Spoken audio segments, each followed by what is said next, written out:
In the blistering heat of the North African desert, two mighty armies clash in a battle that would determine the fate of World War II. On one side stood the Axis powers led by the cunning General Rommel, whose African corps had carved a path of destruction across the continent. On the other side, the Allies under the command of legendary General Montgomery. The Battle of El Alamein had begun, a conflict that would go down in history as one of the most pivotal moments of the 20th century. Which side of our participants will win? Today, we find out.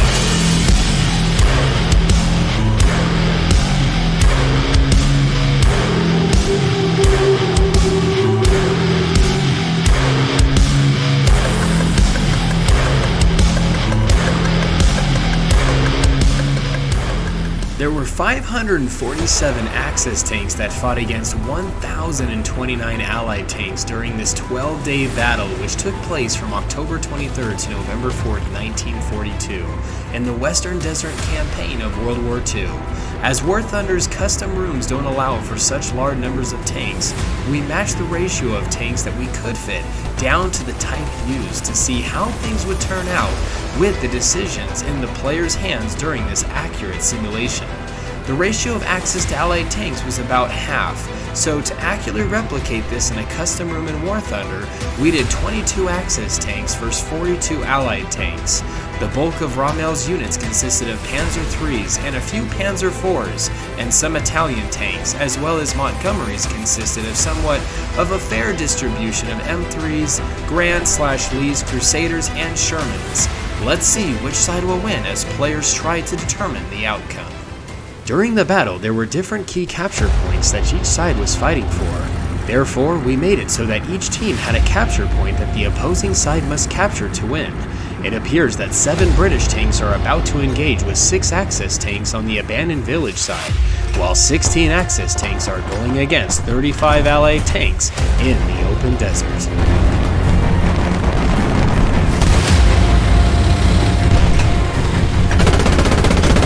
Allied players taking a brave charge given their size and numbers, while the Axis see the wave coming toward them and decide to take defensive positions. Historically, the use of tanks was pivotal in the battle, and the Allies gained the upper hand with the introduction of the Sherman tank, which was faster, more reliable, and had a better gun than the earlier British tanks.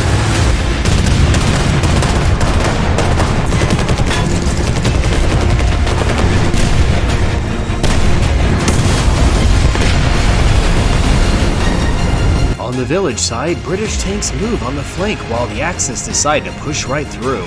The far hill on the map was not allowed to be used to more accurately recreate the terrain.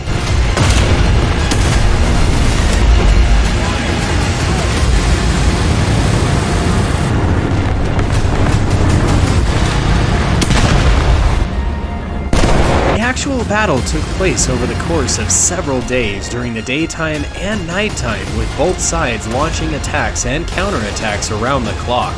The Allied participants making a strong push here in the village.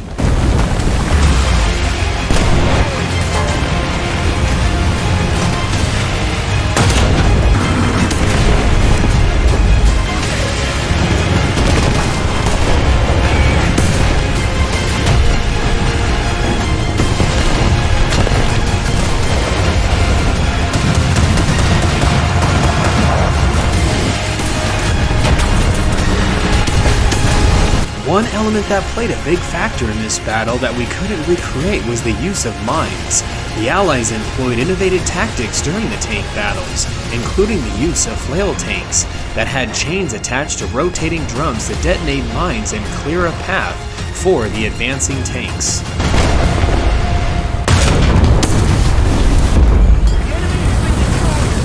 Halfway through, and the British participants have claimed the village, while 14 Axis players still try and fight back against 29 Allied tanks left.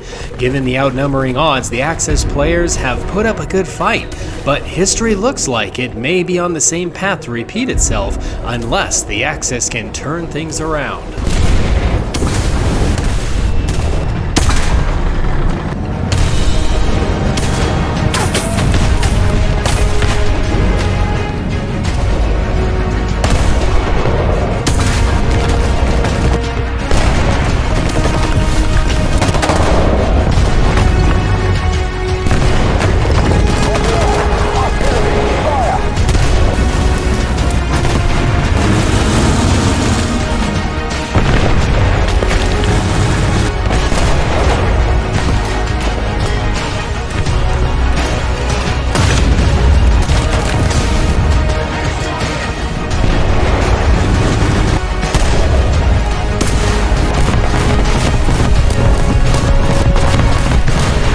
Allied team has reached the original lines from where the Axis were trying to defend from.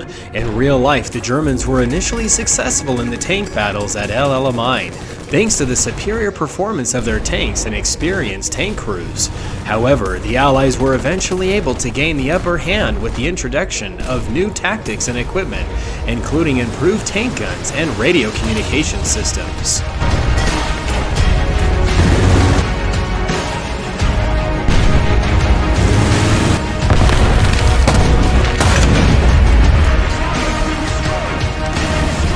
The Allies making a run for the capture point.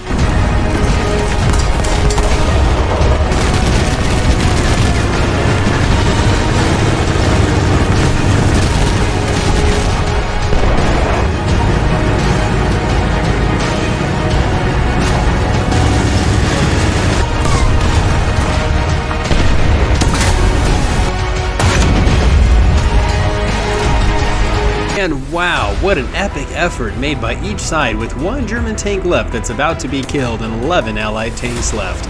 Given the odds, and even with the decisions in the hands of War Thunder players, history still repeated itself with a victory for the Allies. But what if Rommel had more Panzer IVs given the same ratio of tanks?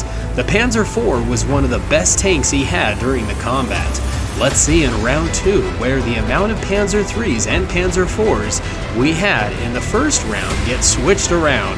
Can the Allies still win?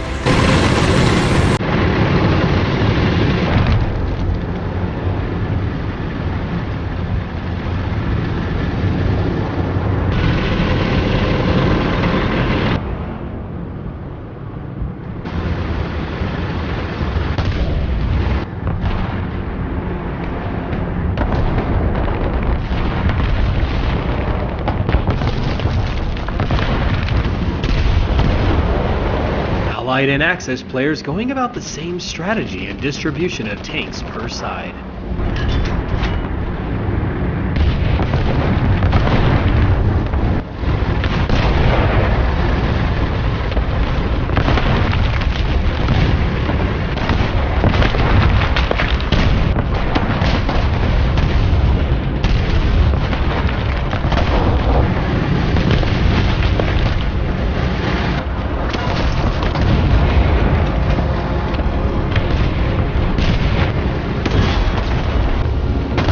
Fight for the village begins while 7 Allied tanks approach 6 Axis Panzer IVs and 1 Panzer II.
charge from the Allies has not been as effective as the previous round. The Panzer IV cannons seem to be having a more detrimental impact on the Allied players trying to rush them.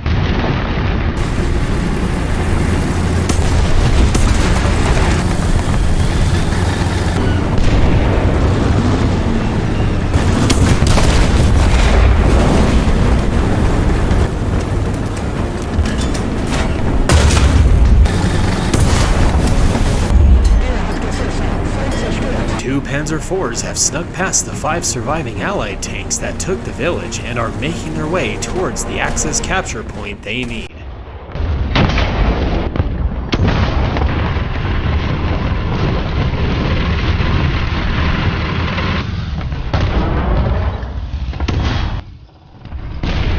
The Allied players have reached the Axis defensive lines.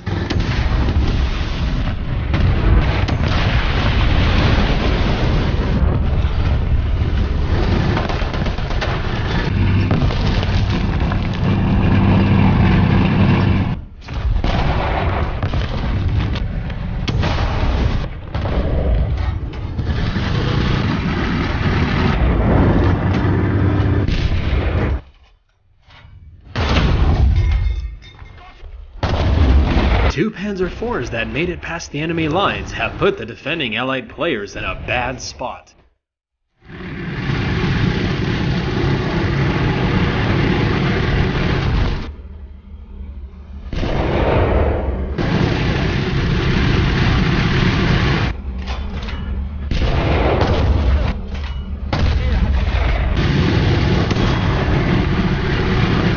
While some Allied players that broke through the Axis defense lines have left some not to even realize they were being attacked from behind.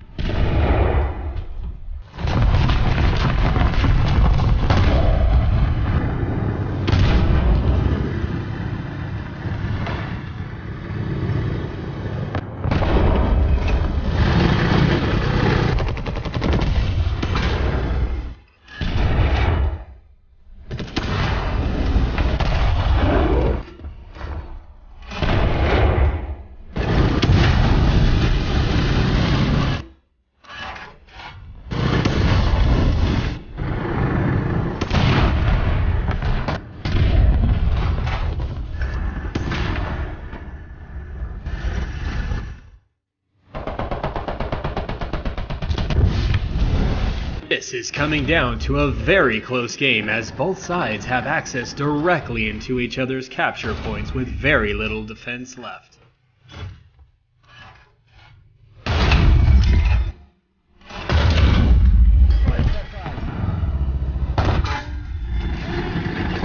With the Axis team entering the Allies' capture point first, can the Allies still see a victory?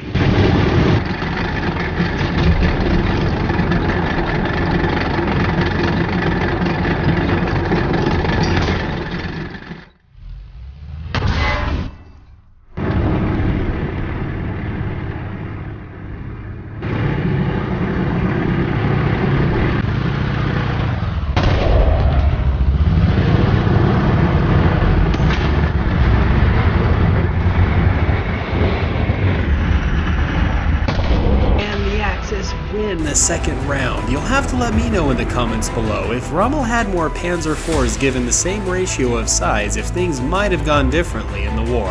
Hope you all enjoyed today's vid, and you all stay cool and keep tanking.